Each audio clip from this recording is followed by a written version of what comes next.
If you're listening on podcast, be sure to tune in to our YouTube channel for more content. The link is in the description. Welcome to Wild and Weird Radio, a Wild and Weird West Virginia podcast.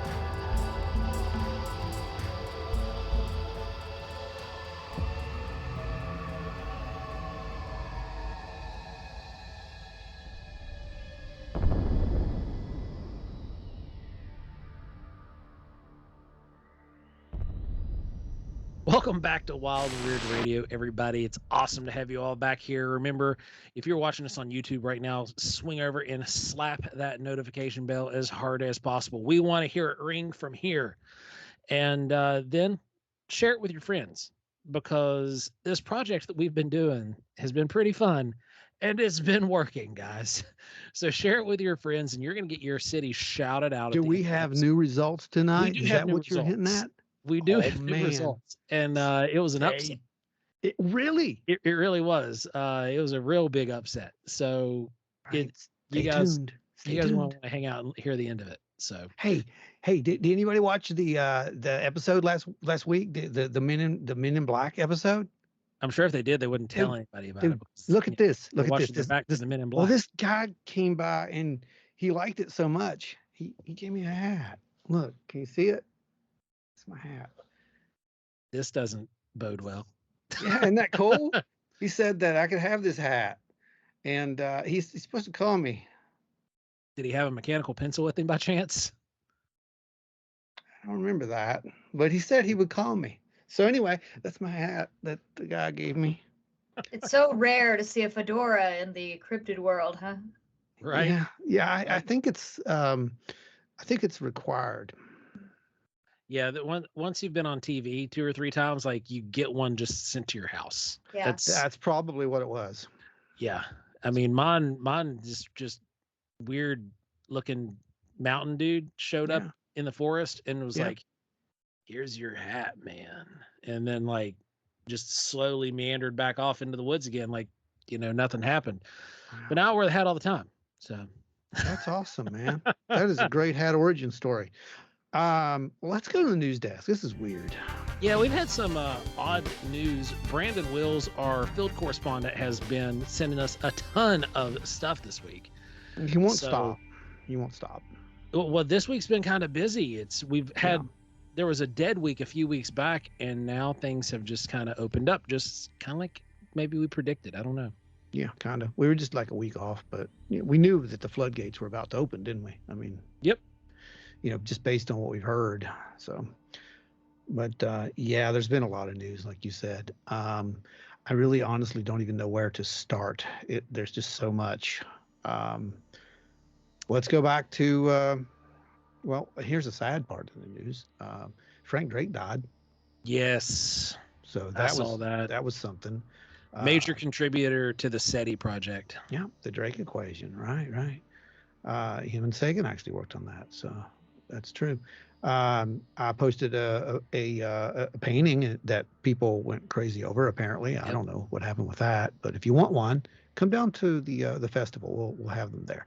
No longer may he SETI with us. Now he lie in peace. There it is. So that's good. Very tasteful. Yes. Thank you. Yes. So it is. What do we have, guys? Well, the first one that really caught my attention was the footage from the Zumwalt. The Zumwalt. That's right. Yeah. They got released. The alleged drones that if you watch the video, it's I don't know what drones do that. Yeah, they're interesting, aren't they? Yeah. I mean, let's just say that and call it at that, because they are very interesting. like you said, I'm not sure. I mean, we're talking about things that were there for a long time. They were at extreme altitudes. They were. What blows my mind is, according to the report, it flies over the ship's deck, man. Literally Yeah. over the deck. That means they're like yards away from this thing. Yep. Right. So, And I mean, that breaks so many protocols. Yep. So I want to ask you a question. You're in service. You know, you were Air Force. Why? How does this happen? How is it that you can be? This is a restricted area, right? I mean, I'm 100. assuming that's a restricted flight space. I mean, it is, but it isn't. International waters. It's international waters, right? But that area around the ship is immediately defensible. Right. If something gets too close, I mean, there's not warning shots fired. Did anything come up on the radar at all? Based off what I've heard, they saw it on radar, but they didn't detect anything flying that close to them. I have no idea. I'll be straight up but with that you was on this. That was going way back to the original report when they were saying they saw that basically a scatter plot, and that's what made them think it was drones. Remember, this was reported twice now. This has been in our news flow twice now, because I believe it might have been, I don't know if it was the dive. I don't know who it was that reported originally, right? And they had like the plots and whatnot, like, you know, showing where this thing was. But this is the actual deck recording from the Snoopy team. One of the guys on it, who's recording, documenting. That's his job. He's documenting what he is seeing. And I don't know. I mean, I just can't imagine that something could get that close to a warship, I guess, is what I'm having problems with. If I'm remembering correctly, they saw what essentially looked like a scatter plot show up on their radar, but it showed up like instantly. It didn't move into frame. It was just poof, there it is. And this what this guy recorded right off the bow of the ship, that was something that's not been released before. Yeah. Well, like, it's fascinating, and I know that is very restricted. You don't, like, Air Force will not be flying something that close. Army will not be flying something close. Same with Marines, unless it is a joint forces operation. Yeah, exactly. That has been previously agreed upon. Yeah, absolutely. There won't just be some kind of willy-nilly, let's go buzz this warship.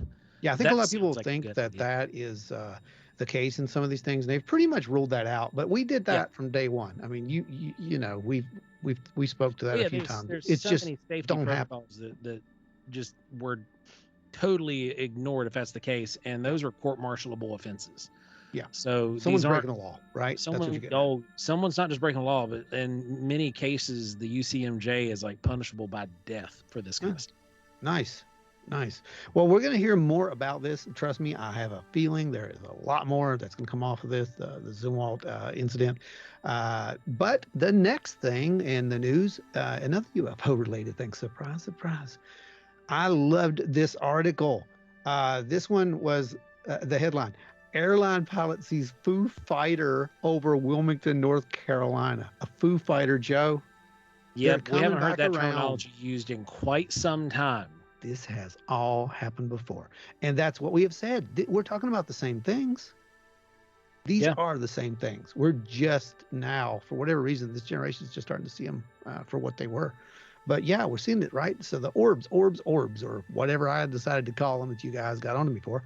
No, that's different though. These are actual UFOs, so or UAPs. But yeah, I mean, but that's what we're seeing. We're seeing these single lights, these sources of light, right? I mean, that's not a saucer, is what I'm getting at. No, this a Foo Fighter in its primary definition is a sphere of glowing light that is outmaneuvering the aircraft that are around it. Outmaneuvering, out pacing, and just doing some weird stuff in general. So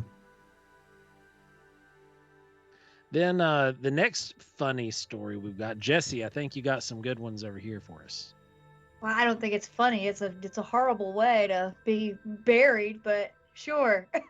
It's fun to some people, Jess. I guess. This kind of stuff's just yeah, so- interesting to me. Like This is why aliens don't talk to us. Like I personally think it's funny. Like it's just me.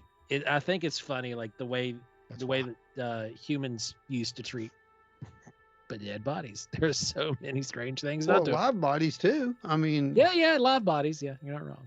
Can't imagine. In a 17th century graveyard in Poland, they unearthed what appears to be the grave of a suspected vampire. It was a female skeleton, and they had placed a sickle across the neck so that if this person came back to life, would be decapitated when they rose from the grave. And they actually had a padlock attached to their toe to secure them down. So yeah, and this is not the only grave that has been found like this. There's been several graves found like this in the past few years. So yeah, in the 1600s, this I guess was the method for burying suspected vampires. And actually, they think that she was probably of a higher social class because she had a silk cap on her head. But this is in Eastern Europe. I guess this was the standard practice in Eastern Europe at the time for burying vampires and keeping them from rising from the grave. Wow. Yeah, I can only hope to be seen as suspicious enough that when I die, somebody buries me with a sickle around my neck. Just like, if this guy wakes up, we want to make sure he offs himself immediately. Yeah. That's amazing to me. Absolutely amazing to me. Like the lengths that they went to secure these bodies, like making vaults, the padlocking around the ankle or the foot, the sickle. That's a new one to me. I had never heard about the sickle being placed across the neck. That's like next level. This guy was thinking way ahead. Somebody's a little paranoid.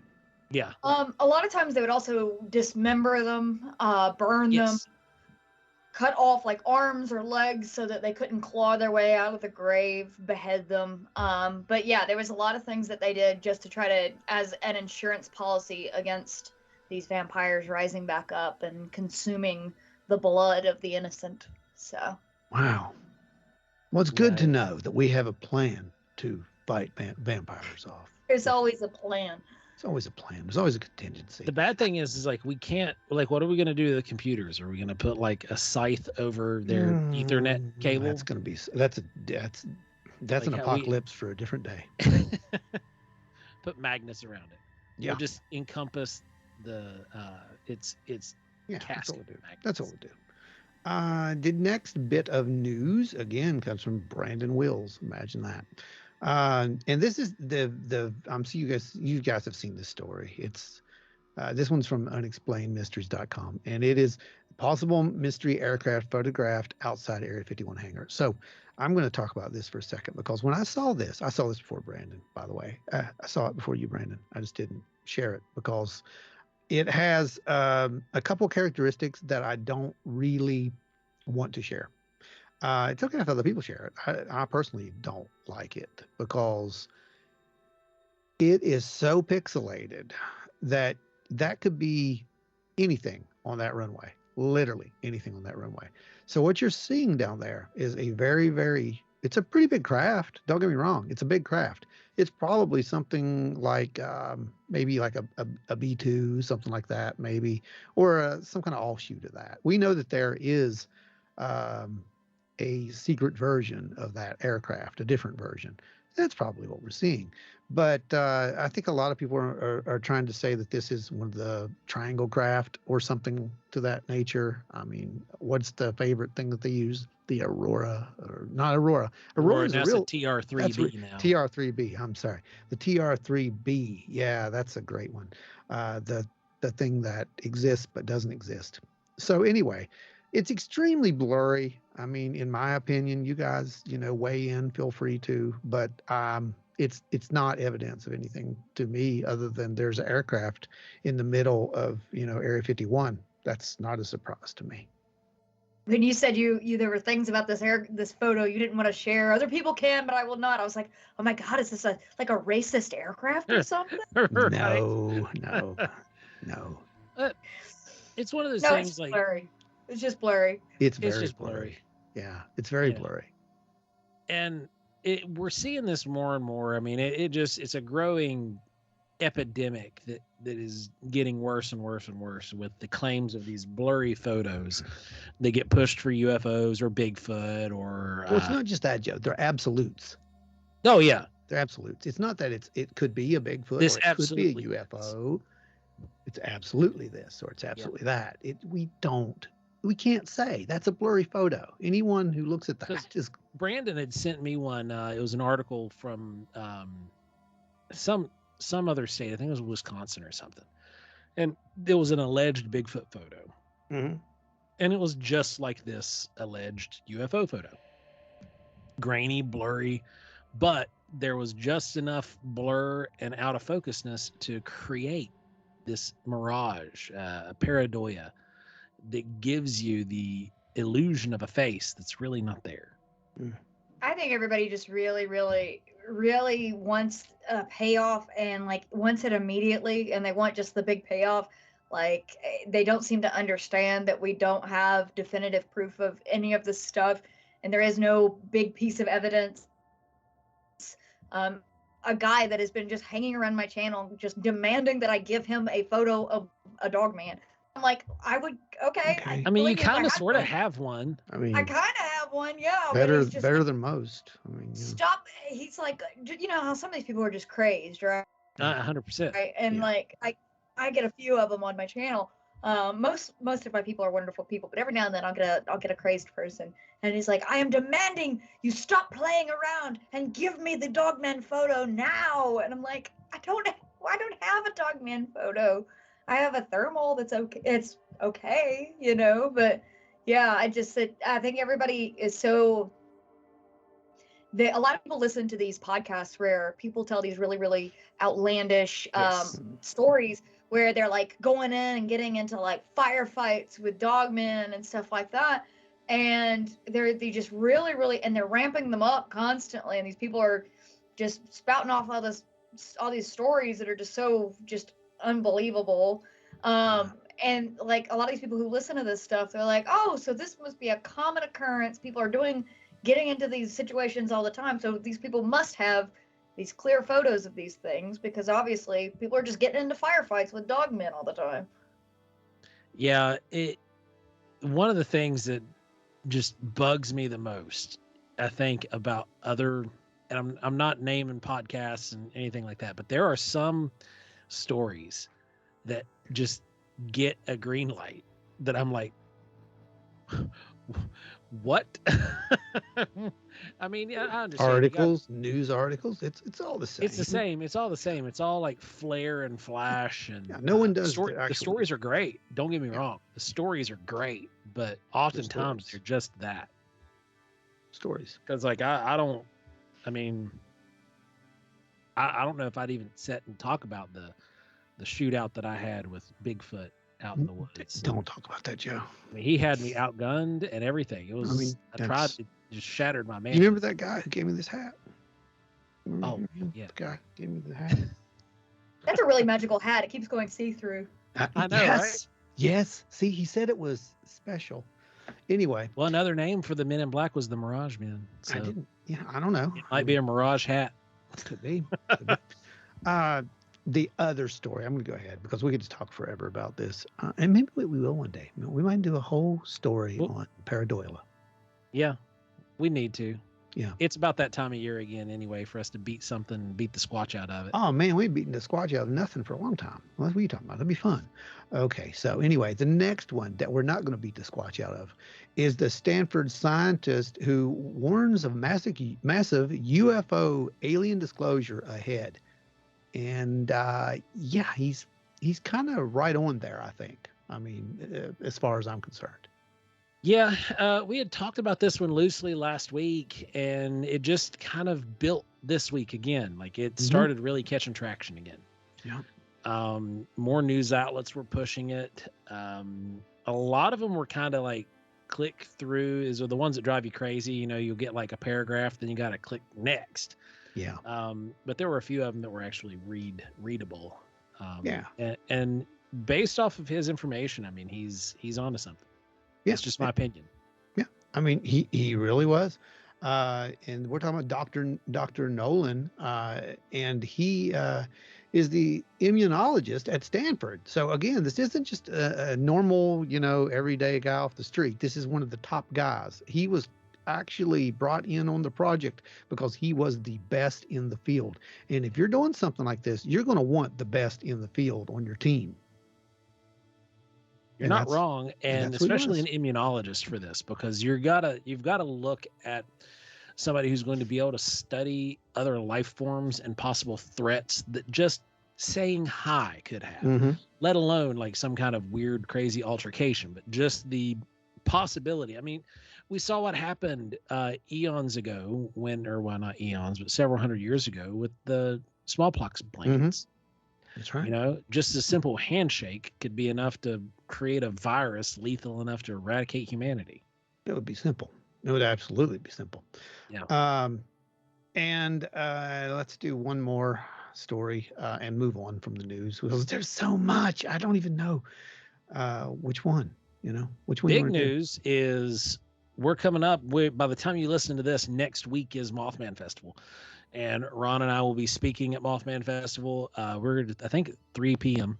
4 p.m. According to the app, unless it changes.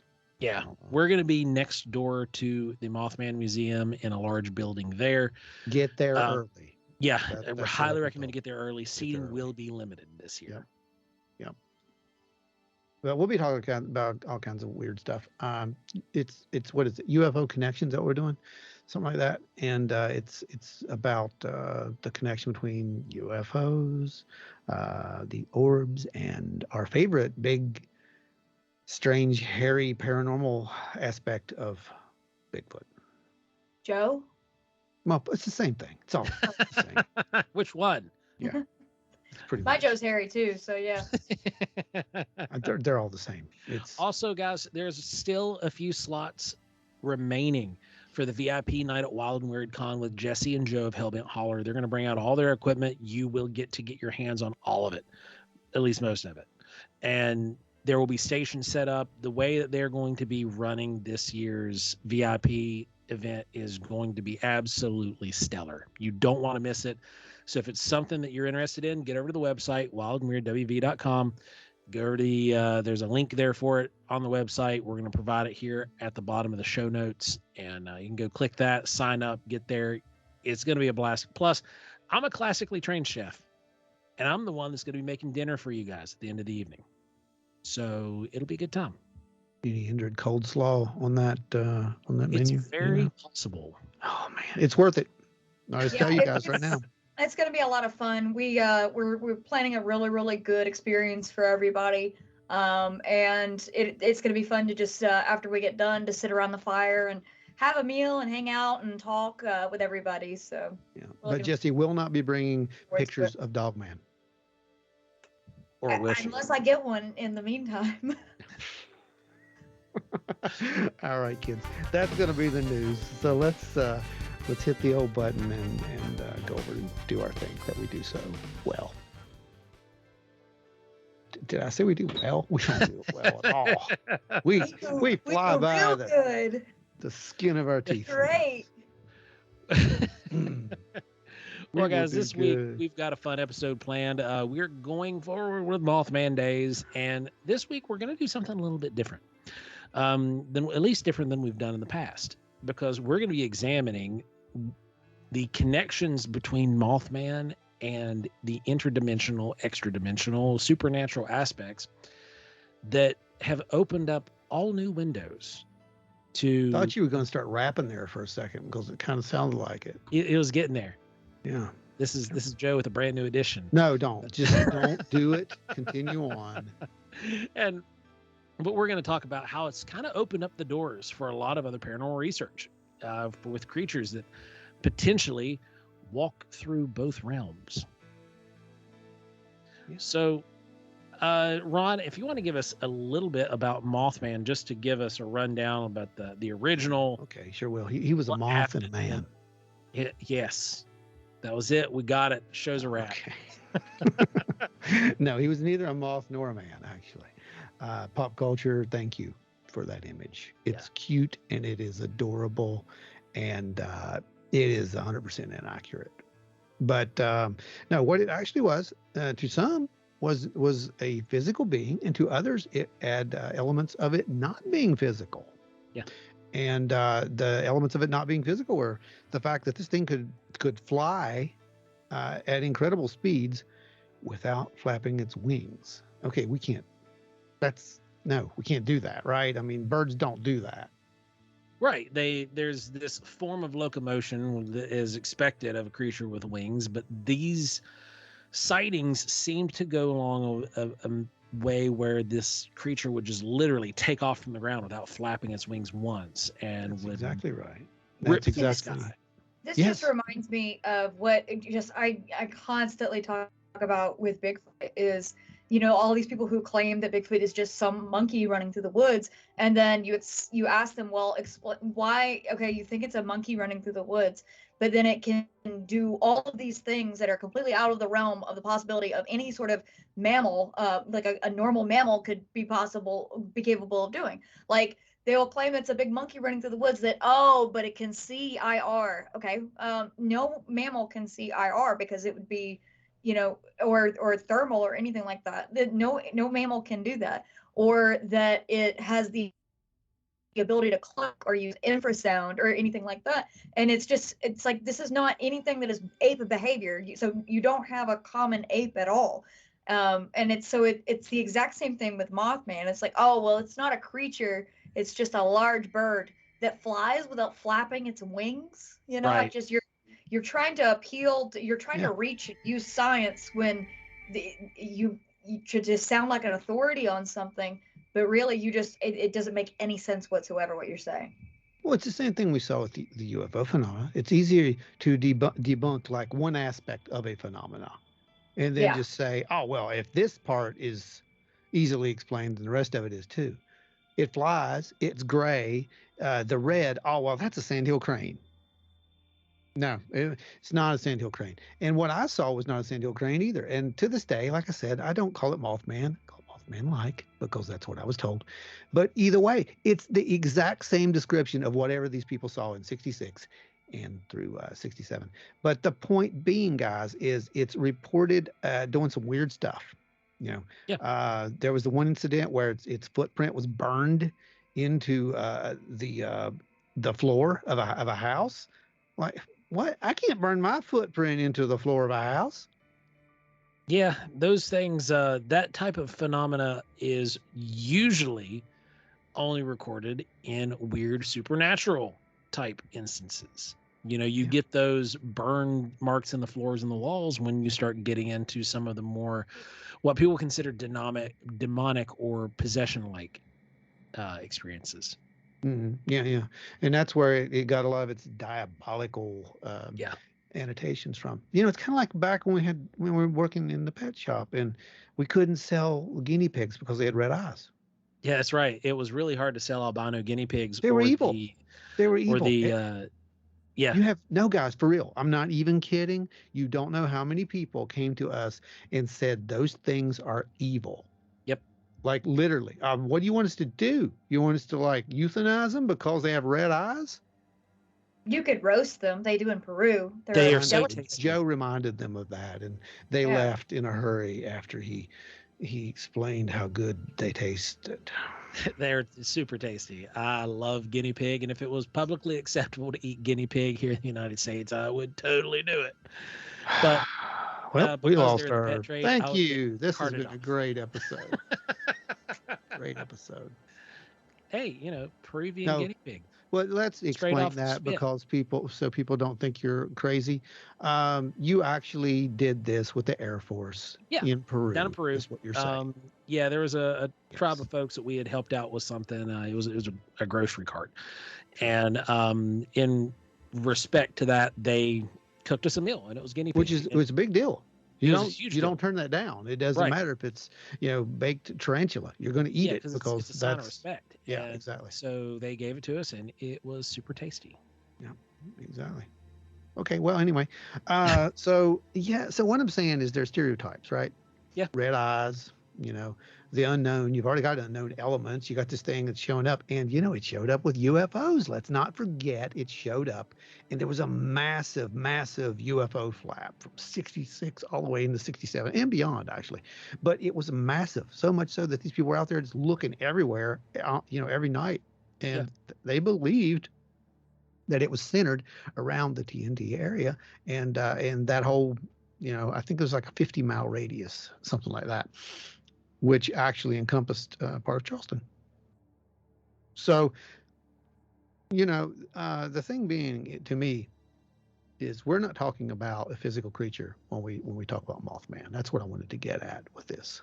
It does seem to carry more of a not theory. of this existence, not of this plane of existence legacy with a lot of people. Including John Keel. Okay. Yep. I mean, you know. Yep. It's almost mystical. You can find connections with creatures of similar nature all the way back into Babylonian times. And, you know, what did that do in the big picture for the rest of cryptozoology? Because you got to remember, at this point in time, in 66, 67, cryptozoology is young. Mm-hmm. The interest in the bizarre is really taboo. But now you're mixing in a creature from another dimension or another possible dimension, another possible dimension, or a creature that is alien in nature, just to put it flatly, into the same category that you've got Bigfoot in. Because it's a little weird, right? I mean, the PG film dropped in 67, a year later. And you've got people who are taking an interest in both of these. And then it moves forward through time and it opens up. And in my opinion, Mothman opened up the door for a lot of researchers. Acceptance, kind of acceptance is what you're getting at. The door to acceptance, right? A loose acceptance, because I want to use acceptance very... I don't mean everybody jumped on the bandwagon. They have not. They still think it's crazy. But there's more people talking about it now, today, than there was even when we started. Absolutely. There's more podcasts now. There's more shows that are popping up, different little groups and pages and whatnot that are dedicated to this bizarre phenomena, because Mothman kind of showed up and kicked a hole through the wall. Mm-hmm. And, you know, with this whole extra dimensional aspect, you know, we got to look at other creatures. We got to look at other phenomena, like, you know, particularly what Hellbent Holler has been into recently with the Dogman phenomena. Right. You know, when you guys are coming at an approach with this stuff, what direction are you leaning more in, Jessi? I absolutely believe that these creatures are interdimensional. If they can't cross over from dimension to dimension, that then they exist in both planes in some way or another. I mean, there's just so much evidence for the possibility of portals or gateways that take you from one dimension to the other. When it comes to missing people, when it comes to these things just disappearing, phasing in and out of visibility. It's just, there's so many things in these accounts that just show up over and over again that really lend to the possibility that these things have the ability to go between our world and some other. Yeah, that's...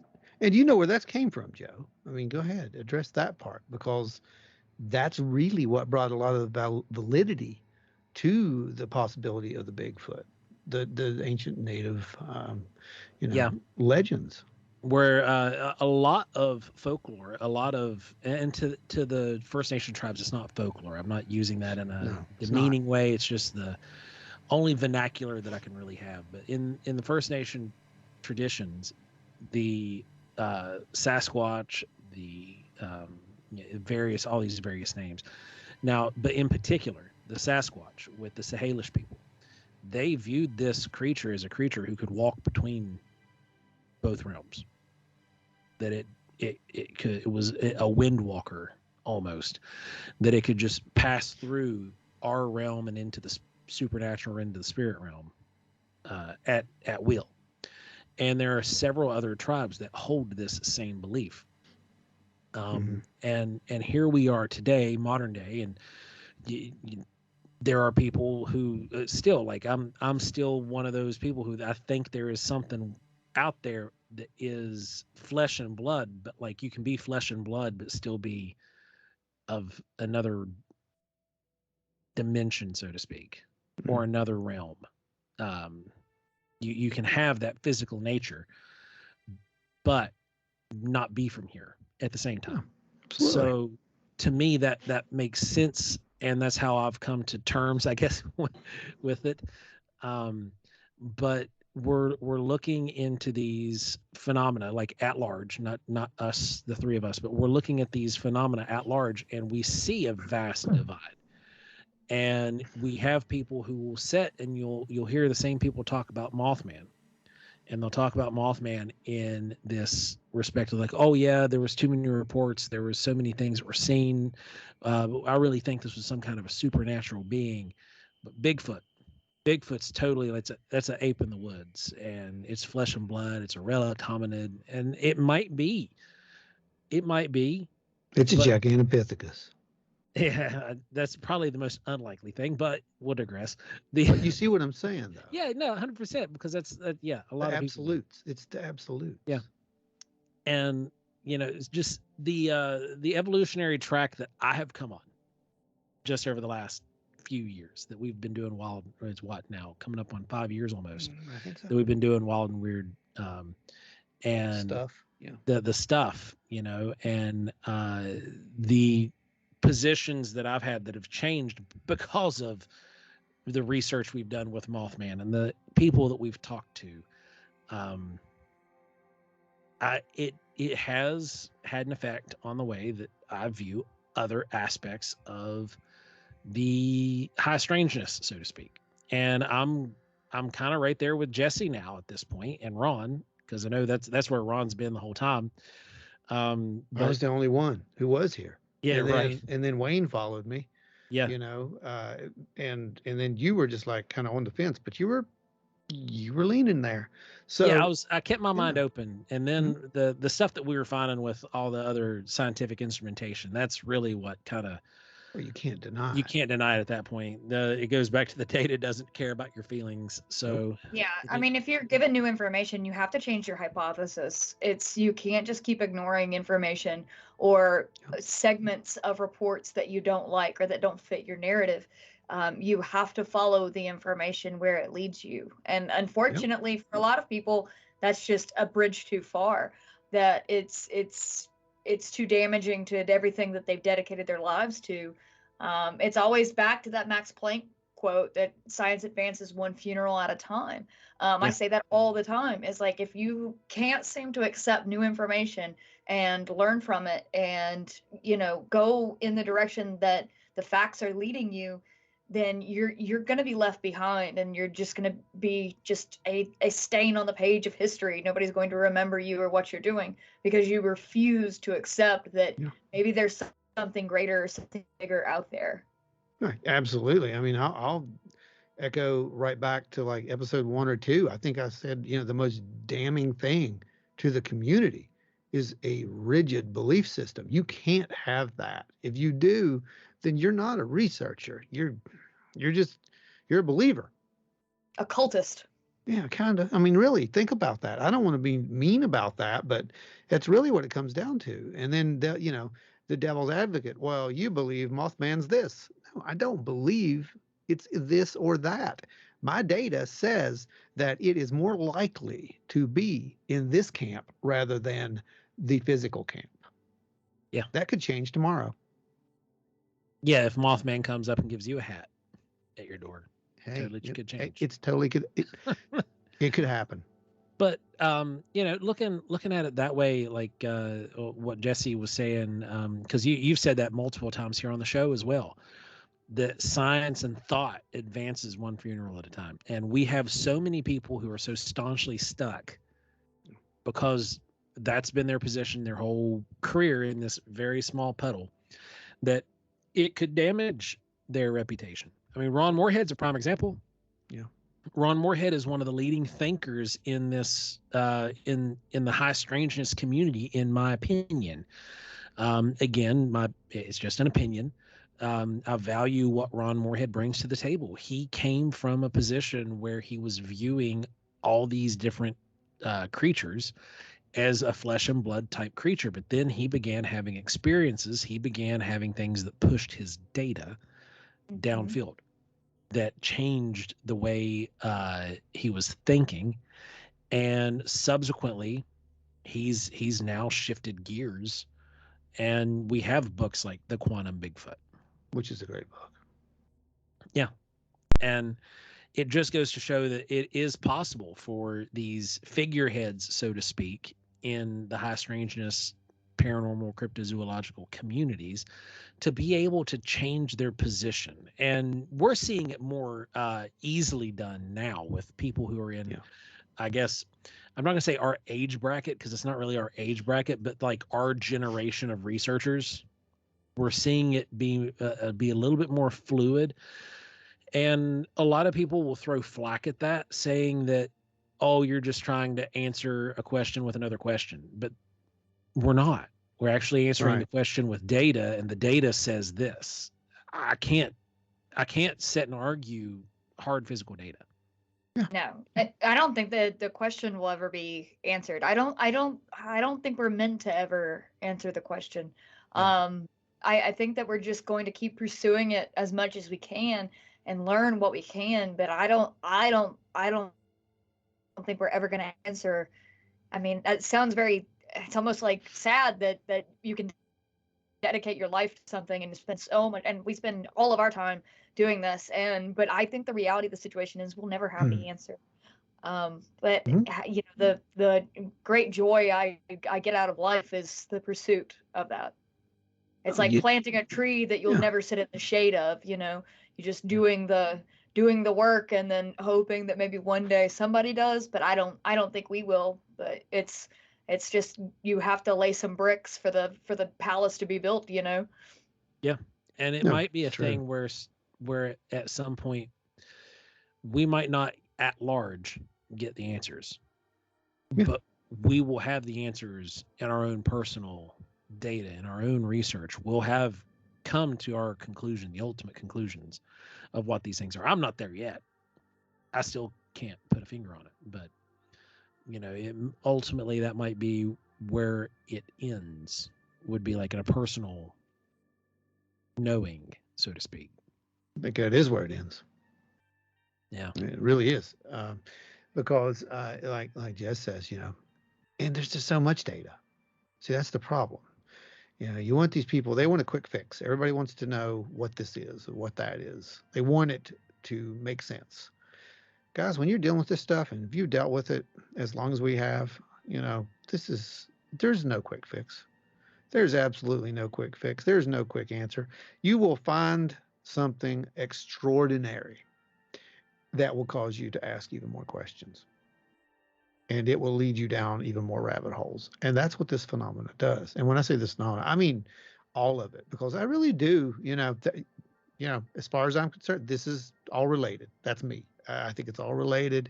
And until I see evidence that says it's not, that there's, you know, something here that one can do that the other doesn't, I'm not going to buy it, because I still think it's all related. I'm still not convinced that we're even talking about, you know, physical creatures at all at this point. And I'm also not convinced, in my mind, that we're seeing what they actually are. Do I believe that, you know, there's a giant man-looking moth thing that's floating around, even if it is extra-dimensional? Do I really believe that's what it looks like? That's what I'm getting at. I mean, we've been shown time and time again, that, to bring it back into my favorite realm, UFOs, ETs, extra-dimensionals, call them what you want, a superior intelligence can make you see anything. Yeah, Jacques Vallée talked about the projection that extraterrestrials, or whatever is the UFOs, the UAPs, that they can project, that he thinks that they can project images or experiences or download information into the viewer's mind. The experiencer will somehow get this information downloaded into their mind. So if there is this beyond our intelligence thing out there, or things out there, then if they have that ability to just flip a switch in our brains and they can just do that at will, I mean, they'll make you see whatever they want you to That's right. see, whether it That- be the yeah. Mothman or whether it be, you know, an opera singer riding a hot dog. You don't know what it's going to You're be. absolutely you know? right. Or Yeah. a herd of deer standing outside your window. You know, I'm just saying that it's easy to hide in plain sight. Wait, was that It's a also- not deer? You know how I feel about the not deer. Aliens. Anyway, what I'm saying is, if you are dealing with something like this, man, what better way?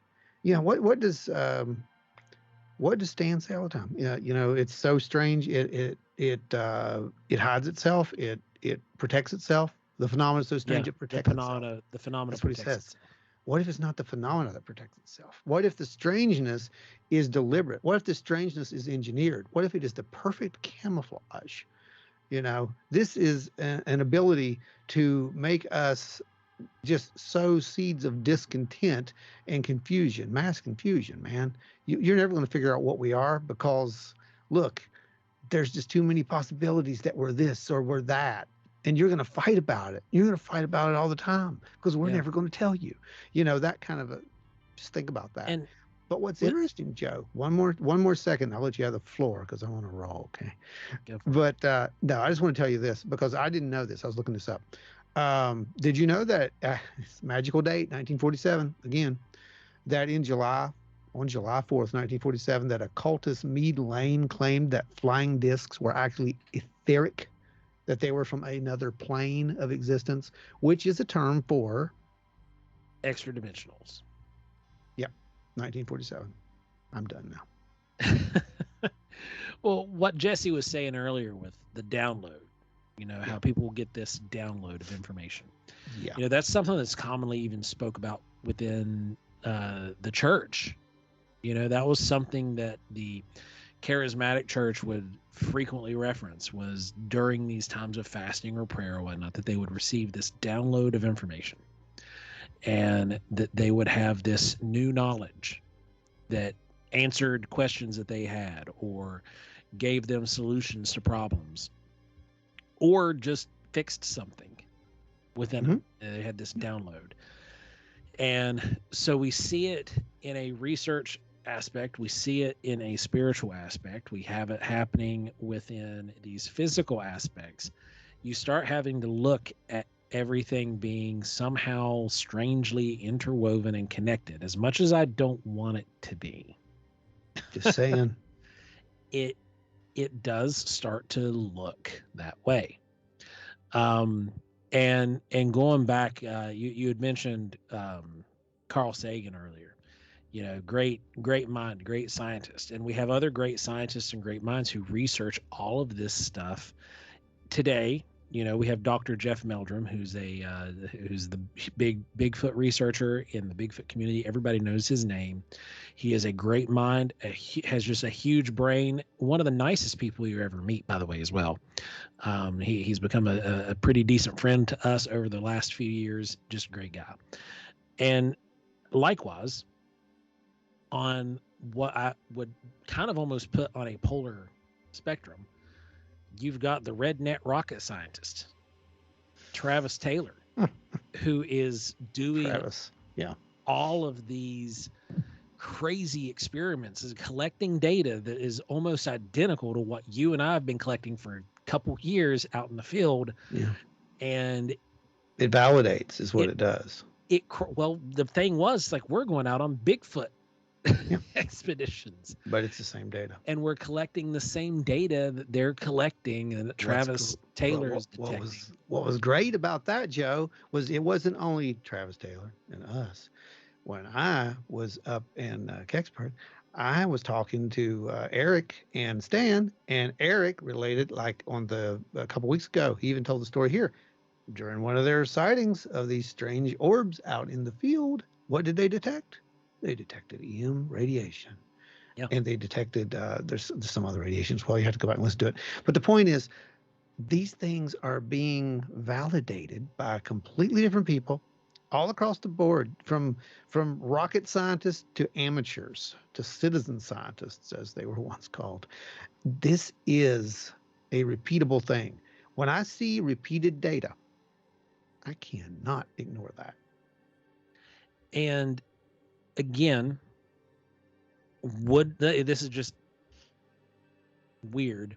Yeah. Would we and many other citizen scientists, other researchers, be even entertaining any of that stuff had it not been for the fame of the Mothman?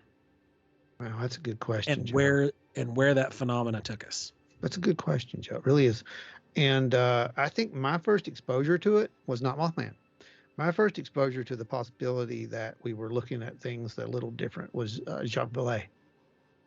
Vallée opened the door to the what ifs, you know. And when I was growing up, he was our generation's Giorgio, I guess, right? Because he was always saying, "Could it be?" And you know, but he went more. He actually showed correlations, you know, uh, in the data in these ancient legends that actually pointed to the possibility that we are talking about some of the same things, especially with the UFO phenomena. Yeah.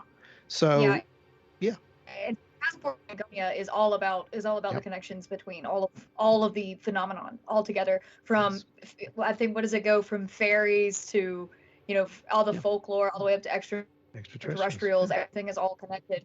And yeah, Jacques Vallée was really probably the pioneer of the school of thought that everything is connected in some way or another, and that it's interdimensional. Mm-hmm. And of course, we'll say it again, Keel. But Keel was also quoting Vallée. Let's be real. Yeah, Kill was quoting Vallée, not the other way around. But those two were working together, so they were in the same. If you It's listen to debatable. some of the Yeah. tells about like the folks who were in the room, they were oftentimes fighting across the bar from one another. I could see that though. I mean, And I really could see that. You know, you get a bunch of researchers together who don't quite agree, or they think that, oh, mine's the only way. We hear this today.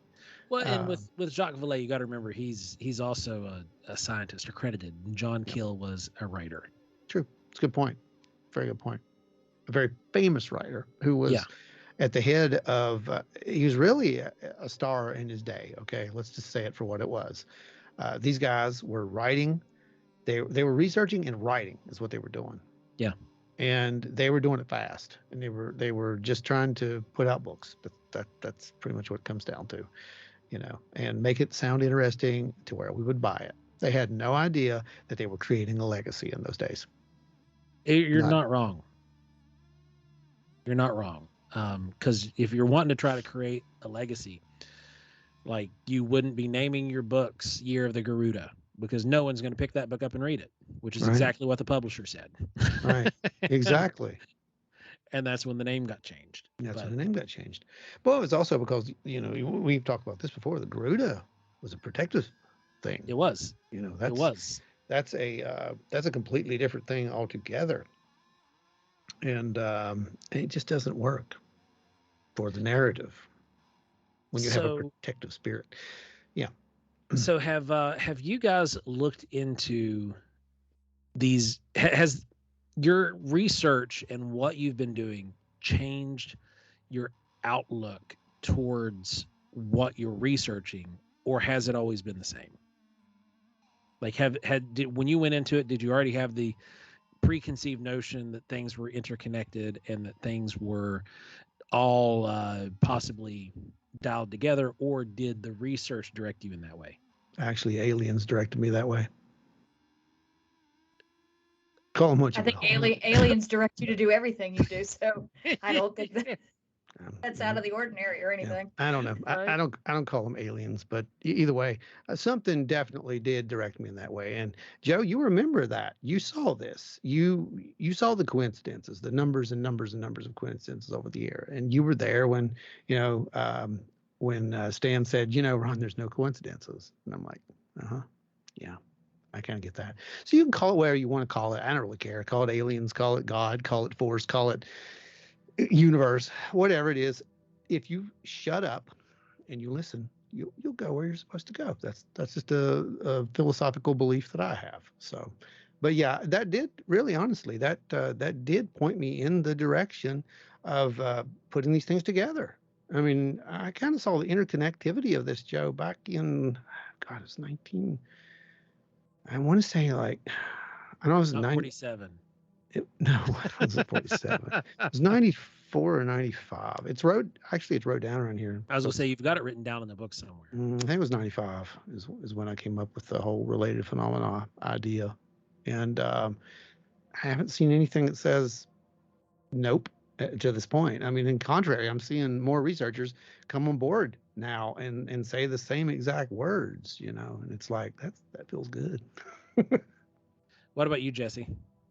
I really, when I first started out doing I've done this kind of stuff for a long time, but I was mostly into like ghosts and the paranormal and that side of things. I really didn't get into cryptids as much until I got together with Joe, because Joe was really into cryptids. He had no interest in ghosts or the paranormal, that side of things, and we got together and we kind of put our stuff together, and we're like, oh, a lot of this stuff is pretty related, huh? Like, so we kind of came at it from that angle. We used to be so compartmentalized in our thought processes and how we approach things and what we believed. And then it turns out, after we kind of talked about it a lot, discussed it a lot, and then started going out there and experiencing things happening, congruently, that we realized that it's all connected. So I think it's just been an evolution of learning about it and, listening to other thinkers and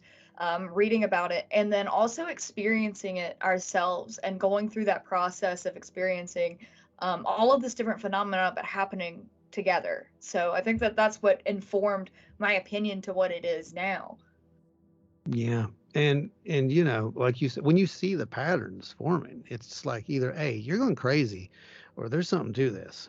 And then when you see as many patterns really start to form, you're like, okay, this means something, and you start like trying to, I guess, build Devil's Tower out of potatoes. I mean, what I'm saying is, it makes you feel crazy, but you're not. It's a big thing. And I think a lot of researchers, they'll hit that wall and they don't want to go any farther. And they're like, no, I'm out. This is they too feel weird. uncomfortable with that Well, point. I did it. I left for almost the same type reasons, Joe. I mean, I was out for years, and that's just what you do. And you have to go and think about this. And then you're like, well, okay, what does this really mean? What could this mean? And, that's personal. Like you said, it is a personal thing as to what it means. It's not for me to say. I'm not going to try to change someone else's idea or tell them they're right or they're wrong to believe the way that they believe. I don't really care how they believe. And I'm not here to make anyone believe a certain way. I'm only here to present data. That's our thing. That's what we do. And to get people to talk and to validate each other, because I think that's the goal. In my opinion, that's the goal. We're just trying to get these people to tell these stories. And you and me both know they don't. The next thing I think we collectively, as a community, and particularly the three of us, we've kind of, somebody has to champion the cause of making people not seem so crazy. Yeah. I know that we've done that. We had an issue at an event one time where the host of the event started making fun of people, and then we wound up going on like a hour-long tangent on the stage because of it. But it's not cool to do that. It's not. And because look, man, are you like saying, like, what do you mean, like, not seem so crazy? Like well, that right now there's all these groups out there right now. Somebody's got to be out there that is trying to rein in people, because like if you go into some of these groups, like Commander Zorpazorp was birthed out of one of these groups, like us making fun. He really was. He really was. And I was kicked out of a few of those groups, to be honest. I got kicked out of all of them. Ron still. But here's the thing: is like at the same time, you've got all of these aper type people who think that we're fucking crazy. Yeah, and exactly. That's That's what I'm saying. Like, there's got to be like these mediaries, and I think that's where people like us come into play. Is where we stand there in the middle and like just throw the flag up and be like, hey guys, look, we aren't all crazy. We're not these groups where you see like everybody saying 100% this is this. We don't work in absolutes. We're not Sith.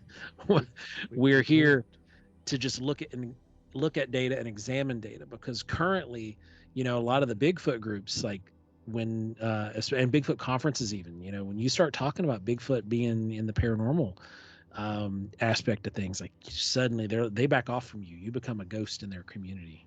One of the highlights of me doing this, or me being interested in this in the past few years, has been going to the Smoky Mountain Bigfoot conference last year, not this year that occurred, that last year when David Paulides was there, Ron Moorhead, and at the end of the day, they had a panel where they had everybody that was there for the day on the panel, on stage, you know, answering questions from the audience. And it was awesome. It was great because they had David Paulides and Ron Moorhead sitting there with Matt Pruitt, and who else was on the other side? Somebody else was on the other side. But boy, it got heated, and it was, I can imagine. Awesome. It was awesome because, you know, Matt Pruitt started getting really angry at David Paulides and Ron Moorhead, and I was like, this is awesome, because David and Ron were just like, nope. If you want to think, you know, these are just like kind, wonderful little apes in the woods, you got another thing coming, buddy. You know, like, it was awesome. It was great. So I think that kind of debate is really good. It is good. It is good. I think the debate is good, but again, I think it's ridiculous to get so wrapped up in what if other people think that you're crazy just because they've been looking into Bigfoot for a while, or, you know, whatever. It doesn't matter if you've done this for, you know, if you've done this for 40 years, you still aren't any closer to an answer than we are, and we're positing new possibilities and gathering data. You've been researching for 40 years. You've been living the same year over and over again for 40 times at this point, is what you've done. Yeah. Because you're no closer to anything than we are. We're at least asking questions and at least, you know, coming up with new ideas and testing things with equipment, not just constantly spouting off the same thing over and over again for 40 years, and you're just no closer to anything. So I don't think that just because somebody has a history of doing this work longer than I've been alive doesn't give them any authority over the subject. Well, Jess, we can all say, you know, there's a lot of people who hit that copy and paste button. That's the fact. And that's throughout the community. It's rampant. And all of a sudden, you know, that is research. That is not research. That is copy and paste. I can do the exact same thing, and I do. But when I do it, I also put my own 2 cents worth in there. Sometimes it's a half a book. But either way, you know, it's over there on the page. And, you know, Joe, I want to talk about that too. You are absolutely correct. When we created Wild and Weird Paranormal Talk group, we set out to make something where people could come safely and talk. And it wasn't like, you know, you can't say something bad. You can't. I know some of these groups, it's like if you challenge the fact that, you know, that smudge on their lens is or if you just challenge the admin. Well, either way. But if you challenge the fact that, you know, it's obviously a bug or whatever, well, you'll get an immediate, we're just here to have fun. I'm not here to have fun. Yeah. It's not fun to me. This is not fun. This is not a game. I do not create cryptids. I do not create hype or hysteria. I report data. And it is fun. It is fun, but it's not this the is purpose. not fun. My life is hell. How dare you? You have no idea how close you are. But no, for real. But the page runs so smoothly. And I don't think we could ever imagine that. No. Because they do respect each other. We have the greatest group members but of now any it took Facebook group. It took us a while to build that community the way it is. Because at first, I mean, you did have butting of heads and clashing, and but not now so everybody's much. just figured it out that like when we show up to argue, there's nobody. They can't win because we'll be like, oh yeah, you might be right. It's still, how do you argue? Exactly. How do you argue that? But that's what I'm saying. In these other groups, you don't have that. You have the you're out, you're banned. Yeah. Well, why? Because they had an opposing idea. like learn to talk. I think that's why I'm so proud of our group members, because they all know how to talk. And if they don't know how to talk, they get banned, obviously. But but that's it. I think it's really great to address. I just think it's important that we bridge the two together in some way. I do not expect in any way for there to be a happy marriage, because like you were talking about the Smoky Mountain Conference, I wish I could have been there. Do you know if anybody videoed that and put it on YouTube? I don't think anybody did. They're very strict about videoing that stuff. It was wonderful. Like Joe and I are sitting there, and I've got my hand on Joe's leg, and I'm going, "Oh my God," because it got heated. It got heated. It really probably had that same kind of feel of the Four Horsemen back in the day, all fighting with each other. Because David Paulides and Ron Moorhead, they're not really somebody to trifle with, and they've got. I mean, they're the real deal, then they're just you can't like talk down to people like you do online and stuff to their face, and especially somebody like David Paulides and Ron Moorhead, and think that they're just going to be like, okay, you can't talk to them that way and expect to get away with it right there. They came right back at him because he was being very condescending. He was being very condescending to both of them. And it was really passive aggressive and just really weird. And then Ron and David just went off. It was great. It was wonderful. It was awesome. To have been I wish we'd have been able to be there. That year that you guys were at Smoky Mountain, we were actually at an event. It was a reptile event that we had to bail on, and had to go do that one because I remember we were actually thinking about making the trip down for that one. Yeah, it was good. It was good. Well, I think that we stayed on target pretty much, extra dimensional and whatnot. We got a little tangented off. Well, that this was supposed to be a more conversational episode. I think I like the way it went. It is. It absolutely is. I would like to know. Paranormal Potpourri. Yeah, it is part 2. it's Paranormal Potpourri part 2. Perdue, a Paranormal Potpourri. Thank you. I would like to. I don't know. I would like to know, like you said, but I don't think we're going to know. I'm with you, Jess. I just don't think we're going to know. And as far as extra dimensions go, it's every day we hear more and more proof that that's a real thing now. Remember, back in the day, like 1947, etc. That was just someone talking, right? I mean, never mind the fact that we had ancient legends of people who could walk through walls and walk through these magical doors. The Gate of the Sun is a good example of that. The monk walked right through it and never came back out. Okay. The Sipapu at Mesa Verde, Sipapu, Mesa Verde, exactly. Never forget the Sipapu. Never forget. Yeah, exactly.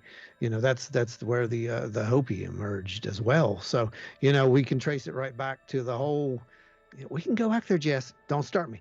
But what I'm saying is, it is a great. It's a great mystery, and I like these mysteries. I really do. Well, I think we just found our next Shattered Worlds episode, which is we can do portals and window areas of the ancients. Yeah, ancient stargates, right? In that one. The latest episode of Dark Dive is. When I discuss, we talk about infrasound. Joe kind of discusses infrasound a lot and kind of does a little, kind of like a scientific breakdown of infrasound and how it's applied to Sasquatch research and all of that. But I talk about the Oz factor, and the Oz factor is definitely, I think it's tied to interdimensionality, because it seems like when you feel like everything is off. Everything's a little strange. Everything's a little hazy. That you experience with the Oz factor when you are post encounter or in the midst of an encounter with the other. For me, it feels like you're being dragged along dimensions, or you're sort of like in a melding of dimensions. That it's almost normal, but something is completely off. So I think that people can experience interdimensionality. I think that human beings are perfectly capable of experiencing that if they've been touched somehow by the other. Yeah, you're absolutely 100% on that. And the Oz factor, that's a great old name actually. That was one from back when. That, and I think there was the Alice in Wonderland effect. It had many names, but there's something just a little off, and it's enough that it's off to make you. It's weird. You don't really question it. That's the strange part about that kind of stuff. You just don't question it. The wind's not right, the light's not right. Sound completely stops. The cone of silence is what it was called back with UFO research. And there's just so many of these little high strangeness things. Well, the wind stops, the sound stops. What's that sound like, Jessi? You're out in the woods. That sounds like if there's a dogman or a Sasquatch. Suddenly everything stops, right? What is that? The eerie silence phenomenon. Yeah. When the woods fall silent, usually it's if there's a predator about. So tell me it's not related now. I mean, that's cone of silence, what you just described. Yeah, it's the same thing, guys. We're just calling this. No, I don't know. I don't know what they are. I don't know why some of us see giant dogs and giant moths and not deer. But I do know that there's something there that's driving that. Whether it be an external, whether that be an external intelligence, or it's an internal something. I.e., the human race has lost its mind, and slowly we are degrading into mindless zombies, perhaps. It's a possibility. That's the hopeful. Yeah, I'm going to leave it right there. Yeah, because that's your choice. You've got extra dimensional extraterrestrials or whatever, or you're all going crazy. So you choose. I'll take it. Well, guys, leave some comments down below on what you think of this episode. We want to hear your thoughts. We want to engage in conversation with you guys and see what everybody thinks. You can also email us at wildandweirdwv@gmail.com with your thoughts. And we might even have you on the show. Never know. And accounts. Yeah, you can give us your accounts too. If you've had some kind of weird phenomena take place, we will add it to the map because we have those. And we'll jot it down and we'll add it to the pool of data. And remember, anyway, Joe, I want to hear who won. Just like the rest of the audience. They want to hear. They sit around, they listen to us spew off a bunch of nonsense about extra-dimensional beings. They just wanted to know who our fans in Zimbabwe dropped off the radar completely. Zimbabwe.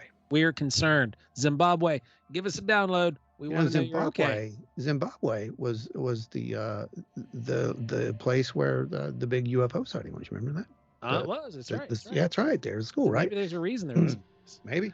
All right. Zimbabwe health check there. Wellness check. Yeah, guys, just give us a download. You don't even have to pay attention. We just want to make sure you're okay. Calling Zimbabwe. Calling Zimbabwe. All right, guys. So last week, Frederick, Maryland was on top, right? And we gave a challenge to the folks who were on top the previous weeks. And they didn't disappoint. Who got it? Not just they didn't disappoint, but the city that came out on top actually came out on top with 2% of the total downloads. That's heavy. For the week. That's heavy. I mean, that's a lot. Yeah, for a week. Just for your city alone.